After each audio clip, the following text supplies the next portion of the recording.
Hola, soy Diego, soy R1 de Nefrología del Hospital Gregorio Marañón y voy a hablar sobre el síndrome cardiorrenal. El síndrome cardiorrenal vendría siendo la disfunción tanto del corazón como del riñón, ya sea por unos sistemas que vamos a ver ahora. Estos dos órganos están muy pero muy interrelacionados, ya que la autorregulación de uno conlleva cambios en el mecanismo del fisiopatológico del otro. Entonces nos basamos principalmente en esta figura. Esta es una figura bidireccional. Vamos a tomar en cuenta de que falla el corazón, ya sea por una isquemia o cualquier cosa que se les pueda ocurrir. El corazón no funciona bien, entonces disminuye el gasto cardíaco. Al disminuir el gasto cardíaco, hay una disminución de la perfusión de los órganos. El que nos interesa es el riñón. El riñón, al tener menor perfusión, activa varios sistemas para mantener su flujo sanguíneo y su perfusión constante, para mantener su función, que es eliminar toxinas. Entre estos, el más importante de todos es la activación del sistema renina-angiotensina-aldosterona. Como su nombre lo dice, angiotensina produce una vasoconstricción, pero el efecto más importante es la liberación de aldosterona, que se encarga de retener sodio y eliminar potasio. Al retener sodio, también aumenta la retención de líquidos. Justamente el riñón lo que quiere es aumentar la retención de líquidos para intentar favorecer el flujo constante a su arteria aferente. Por otro lado, se activa también un sistema a nivel del sistema nervioso central. El sistema nervioso central activa el sistema simpático, produciendo mayor vasoconstricción. Y la activación también neurohormonal activa la antidiurética o vasopresina, que como su nombre lo dice, evita la diuresis para retener más líquido y mantener la perfusión. Tanto líquido que se retiene, lamentablemente no es bueno para un corazón que ya está funcionando mal. Al no poder eliminar y mantener un gasto cardíaco constante, todo este líquido produce un aumento de las presiones de llenado que van produciendo una insuficiencia cardíaca tanto izquierda como derecha. Lo que nos interesa es que como una aurícula dilatada, se le libera una nueva hormona, que es el péptido natriurético auricular. Como su nombre lo dice, quiere producir natriuresis. Pero el riñón, que está haciendo lo contrario, que está reteniendo sodio y líquido, pues activa un sistema de desbalances. Por un lado, el riñón quiere retener líquidos y por otro lado, el corazón quiere eliminar líquidos. A su vez, también se activa la respuesta inflamatoria, ya sea a través del sistema humoral y celular. Producen liberación de citoquinas que aumentan la inflamación y lo que nos interesa es que dañan el endotelio, que produce más vasoconstricción y daño tanto al riñón como al corazón, aumento de la fibrosis.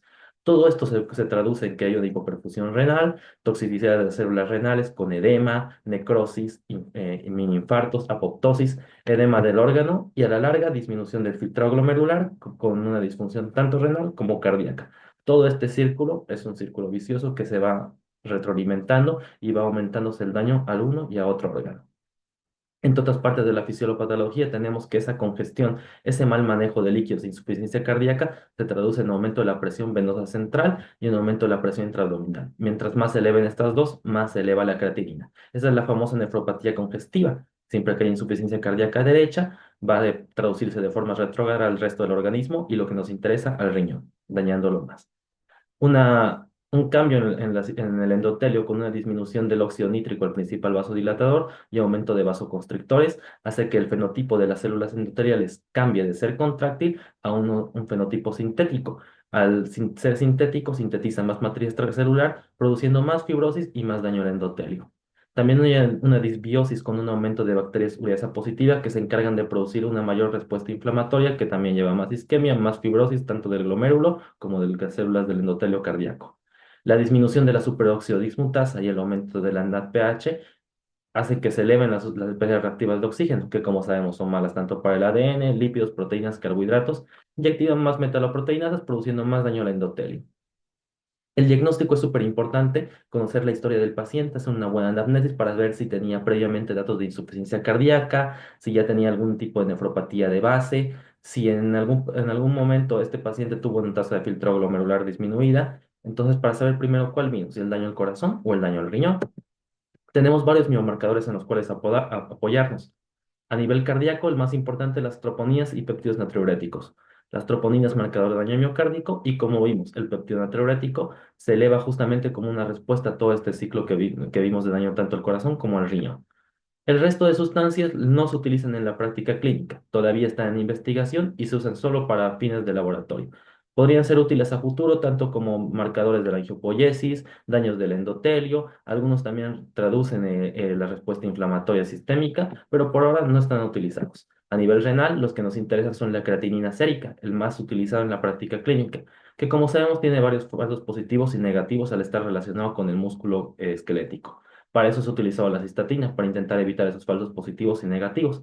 Y otro marcador de daño al riñón es la albuminuria, que nos marca cuando hay un daño al glomérulo o a la pared de filtración. En el resto, al igual que en el corazón, todavía están en investigación y no las utilizamos en práctica clínica, solo para fines de investigación. Estos, los que más nos importan son los marcadores de daño al túbulo renal, el ENEGAL o el NAC, y el más importante, el KIM-1. Hay otros también que marcan la respuesta inflamatoria, como la interleucina 18. Podemos apoyarnos en técnicas de imagen como la ecocardiografía, que nos hablan del gasto cardíaco, la presión de la vena central, el estado congestivo del paciente o incluso para ver de forma retrógrada cómo está la presión del capilar pulmonar. También está cobrando más importancia la ecografía renal, ya que nos habla también si el paciente tenía previamente una enfermedad renal crónica o también nos habla del estado de hidratación. A través del modelo Vectus podemos ver la congestión o sobrecarga hídrica del paciente y últimamente también se puede utilizar el Doppler renal para ver cómo está la presión en la vena renal que hablamos previamente. La resonancia magnética, muy útil para ver el estado del gasto cardíaco, la FEBI, la pared y el miocardio, muy importante, o para ver incluso si es que hay alguna infiltración. En el tratamiento, que es lo más importante, tenemos que vencer ese mecanismo fisiopatológico e intentar conseguir un equilibrio perfecto entre la diuresis, pero sin pasarnos, porque si nos excedemos con la diuresis del paciente, producimos más daño renal que puede ser contraproducente para esto. Por tanto, son pacientes muy complejos que requieren un tratamiento muy detallado. Importante que como son tan complejos, la mayoría no llega a entrar a ensayos clínicos, así que no tenemos un tratamiento establecido como tal. Pero nos basamos un poco en el de la insuficiencia cardíaca, ya que lo más importante es el manejo de los líquidos, como hablamos anteriormente. Para eso utilizamos los diuréticos, que reducen la presión intraabdominal, presión de la vena renal y reducen la dilatación del ventrículo derecho. Sin embargo, tanto diuréticos, inhibidores del sistema renina-angiotensina, como beta bloqueantes, que son piedra clave en la insuficiencia cardíaca, no han demostrado aumentar la supervivencia ni disminuir la mortalidad en el síndrome cardiorrenal. De hecho, incluso los inhibidores del sistema renina-angiotensina han demostrado que pueden disminuir un poco más la tasa de filtrado glomerular. Podría ser un poco menos con los ARNI este efecto. Los que sí son prometedores son los ISGLT2, unos medicamentos nuevos que son útiles tanto en insuficiencia cardíaca con FEBI reducida como preservada, podrían tener un papel importante en el cardiorrenal al disminuir la respuesta inflamatoria, producir una modulación neurohormonal, disminuir la inflamación, disminuir el remodelado e incluso al mantener el aporte continuo de sodio a la mácula, reducir la resistencia a los diuréticos.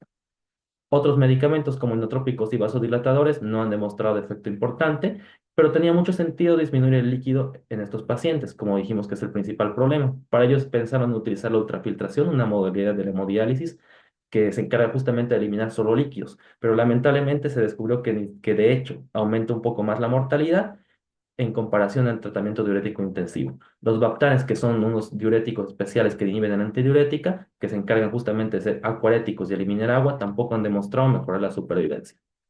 Los que sí son útiles son las terapias de resincronización o desfibrilador automático, sobre todo en pacientes con fiebre reducida, QRS ancho, más de 150 milisegundos, con bloqueo de rama izquierda. Y de hecho muy útiles en pacientes que tienen tasa de filtrado glomerular ya reducida entre 30 a 60, mejoran un poco más el pronóstico en ellos. El manejo de la anemia, que es muy controvertido, ya que cardio recomienda mantener y corregir la anemia, manteniendo una hemoglobina mayor a 3. Lamentablemente eso para nefrología no cuenta, ya que una sobrecorrección de la anemia mayor de 13 produce mal pronóstico en los pacientes con enfermedad renal, así que es un poco complejo el manejo de la anemia. El pronóstico depende si ya tenía una tasa de filtro glomerular reducida o proteinuria o creatinina elevada, pues el pronóstico es peor y el aumento de la urea es un marcador de riesgo independiente. Y la parte más importante con la que quiero que se queden es que como hablamos del manejo diurético intensivo, este tratamiento diurético puede producir elevaciones transitorias de la creatinina, pero en el estudio ESCAPE se descubrió que esta elevación de la creatinina simplemente podría ser transitoria y ser un cambio benigno fisiopatológico que después se corrige. Entonces, lo que hicieron en un estudio posterior, que es el Rose Acute Heart Failure, puede ver que estos cambios en la filtración con reducción del filtrado glomerular, aumento de la creatinina y aumento de la cistatina, no se traducían en mayor daño al riñón, comprobado, ya que no elevaban los marcadores de lesión tubular, que vimos anteriormente, el KIM-1 principalmente, y el NAC y el NGAL.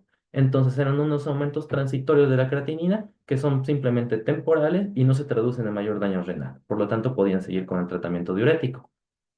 Y pues bueno, vimos un resumen muy importante sobre el síndrome cardiorrenal, que es un tema actual, muy interesante, que nos gusta muchísimo y que por lo tanto creo que valía la pena compartirlo. Espero que les haya gustado. Muchas gracias.